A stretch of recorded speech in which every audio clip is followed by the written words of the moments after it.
Bonjour, nous sommes aujourd'hui au port d'Arcachon pour une régate organisée par le Cercle de la Voile d'Arcachon qui s'appelle Jeter et bottes fourrées. On est ici sur un requin, un plan de 1930 dessiné par Gunmar Stenbach, importé en France aux alentours de 1934 par Jean Savoy, qui a vraiment participé au développement de cette série en France, qui malheureusement n'a pas pu en profiter puisqu'il est décédé peu de temps avant que la série prenne vraiment de l'ampleur en France. On est aujourd'hui avec Philippe Dunoguier, le propriétaire du requin. Alors Philippe, raconte-nous un petit peu ton histoire avec le requin en règle générale. Je vais faire d'ailleurs une transition par rapport à ce que tu disais. Les requins après ont été achetés par la marine pour former les officiers. Et quand j'étais adolescent, j'ai habité à Dakar, où il y avait une base de la marine qui était la base navale. Et il y avait une flotte de requins. Et mon père a acheté un requin, donc c'est après l'Optimiste, le 420, c'est le troisième bateau sur lequel on a fait nos armes. On partait la journée avec ce bateau, même très loin, puisque, et de façon inconsciente d'ailleurs, parce qu'il n'y avait ni radio, ni VHF, voilà, adolescent à l'ancienne. Sachant que les bateaux de Dakar avaient le même gréement, mais une voile qui s'appelait la voile Dakar, parce qu'il y a des alizés, donc une voile plus petite, une grande voile plus petite. D'accord. Voilà. Et donc j'ai passé, je dirais, de 11 à 17 ans à naviguer sur ce bateau, qui était un bateau en bois. Voilà. C'est vraiment sur ce bateau-là que tu as fait tes armes. Exactement. Et celui-ci, j'avais un bateau de course précédemment qui était un Surface 32 que j'ai vendu. Et j'ai voulu me racheter un bateau bois et typé, et j'ai trouvé celui-là à l'île aux Moines.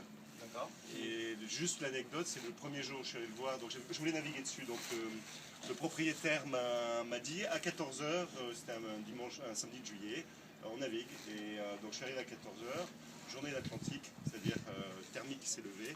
On a remonté tout le golfe, c'est-à-dire on est de l'île aux Moines jusqu'au Méaban avec le bateau. On est passé à des endroits où moi j'aurais jamais pu passer, il fallait que lui il connaisse.